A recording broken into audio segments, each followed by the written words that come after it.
Well, hello, it's Keith here. I just wanted to come on and say that I've always considered my uh, channel to be basically about encouraging people, uplifting people who may need uplifted, and also as a testimony about the healing that I received when I was a child that was very miraculous, and it actually spared my life. And I'm, very thankful for that. Uh, there was someone that mentioned in a comment recently about they felt discouraged. I don't remember their exact words, but like they were hurt because of people bringing up their healings, and because they hadn't received their healing. And when I think of that, I think of what I don't in any way want to demean this person who made the comment, because I do feel bad for them. Anybody who's suffering, I don't like to see suffering, and I know God doesn't either. I know that it's His will that we should all. I mean, He's good all the time, and He wants everyone to receive their healing. I know that Christ paid for our healing when He made His sacrifice with the stripes that He took at the whipping post. He went to the cross and He shed His blood for our salvation. And I do have to say that it has occurred to me that, yes, there is a more important thing that needs to be talked about first, and that is the fact that people mainly need to know that they're when they leave this earth, they need to know their destination is going to be heaven, and that their name is written, in the Lamb's Book of Life. And I have many scriptures that I could go and show to help someone that isn't there. I have been assuming a lot that people are already Christians whenever I come on and encourage people and when I talk about the healing. But I have seen healing power firsthand in my life, and I've also witnessed in some other people's lives. And when someone has not yet received their healing, I think that honestly, one of the worst things that they can do is start complaining about it. And again, I don't in any way mean to demean anyone or push them down and then think, well, it's easy for you to say. I understand it's got to be difficult when you're in a position where you're miserable. And I don't wish that upon anyone. I know God does not either. I do know that that's the enemy that comes and steals, kills, and destroys and tries to beat people down. But I do know that Christ is the healer, and He still does heal in our day and time, because I've witnessed it myself, and I've seen it in the scriptures. It's His will. We know His will, and then we pray His will.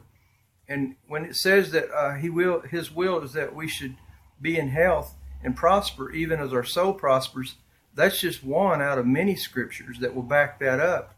And if you haven't received your healing yet, I want to always just agree with you to accept His healing. And if for whatever reason you haven't come out of the misery that you were in, I want to say that start thanking God for healing. Start praising Him for it. Start lifting His name up. Start reading His Word. Go and look and read where I'm talking about, where He's talking about that it's His will that we should prosper and be in health. That He came and died for us and bled for us, that He loves us, and He wants nothing but good for us. He doesn't want us to be suffering.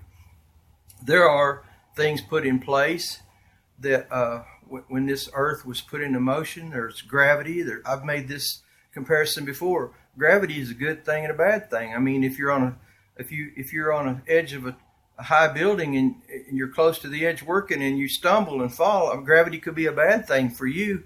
But it's holding everybody on the planet. That's probably not the best comparison, but it is one thing. I know that also there are spiritual laws, like the law of aerodynamics, that can overcome gravity, supersede it. And you'll be doing fine on a plane until you step out the door and you're no longer on that superseding principle that's going on anymore, and therefore you start to fall. So there are things on this earth that we don't totally sometimes understand. It takes time for us in learning and seeking, and sometimes we don't understand. But the main thing is our name written in the Lamb's Book of Life. that's the most important thing, because eternity is going to expand way, way past what our existence here is. And there is suffering in this world, and it's a sad thing. And I don't wish any suffering to be any longer on anyone than it has to be. But please don't misunderstand. I'm not going to stop thanking God for the healing that He did in my life, because it is a blessing when others are seeking it, to encourage them to know that, yes, this is a thing that's been going on. God is healing people in our day and time. It's not something that's done away with. It's still here, and it's still available. And for us to complain and take a negative stance on it and say that people are hurting you by talking about the good things that's happened in their lives, I'm sorry, but if it's hurting you, don't look at it. That sounds bad, and I don't mean it that way. And I still, you're in my prayers. I'll encourage you to keep seeking. And I would just say that if you haven't gotten out of the suffering of the misery yet, remember the word yet. There's still tomorrow. We are equipped to get through this life and the things that are negative in it that just aren't really comfortable to us, including myself. There's things that I deal with that I don't have control over, and I'm not comfortable with them. But I'm not going to start complaining, because those people in the wilderness, the children of Israel, they started complaining, and they got to wander around in circles for 40 years until most of them died, and only just a handful of people got to enter into what God had for them. So we can't complain, and please don't take this the wrong way. I know if you're miserable, I pray with you. I encourage you. I ask God to strengthen you and to show you the path out of the rut. Please don't take that wrong. But at the same time, I cannot quit proclaiming that God's victory in my life has healed me, because it's just the truth. And the thing is, if people don't have hope, sometimes they give up. And I think it is up to us to encourage people. When we've seen reason for hope, we need to be thankful and give God the credit and the glory for it. And I'm going to continue to do that.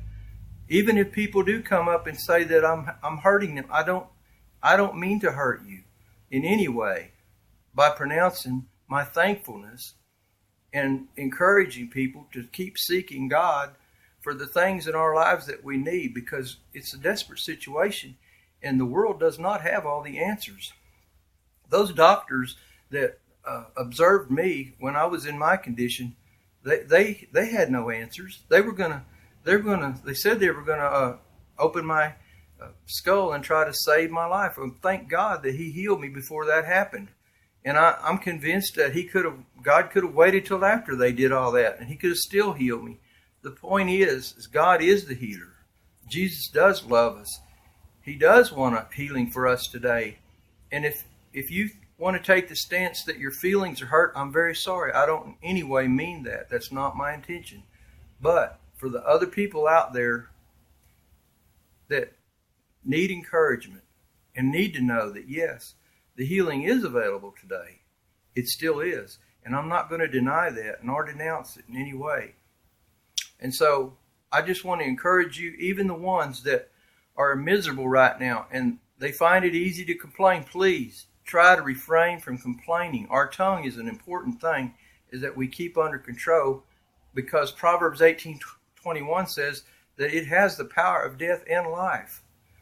And we can choose life. And so we need to speak forth life and not death, and not murmuring, not complaining, but thankfulness to God in the midst of whatever we're going through. Be thankful for those things that you do have to be thankful for. That's what I came on to say today. I hope that I can encourage someone. Please, if you're suffering, you can make mention. I will agree with you in prayer, just as I always do. I think that a lot of people do not want to read for whatever reason, but if we read that word comes off the pages. Christ is the living word. And we get into His word and we see who we are, who He wants us to be. And we proclaim that and we accept it and be thankful for that. We can start to see it manifest in our lives. But the main thing is, for eternity, please do know where you're going to spend eternity. That's the most important thing. Whether in this life we are suffering or not, we need to know it specifically and have the knowing and ask God to give us the absolute knowing that we are in His family and our name is written in His book. That's about all I have to say. Thank you for watching. God bless you. And we'll see you next time.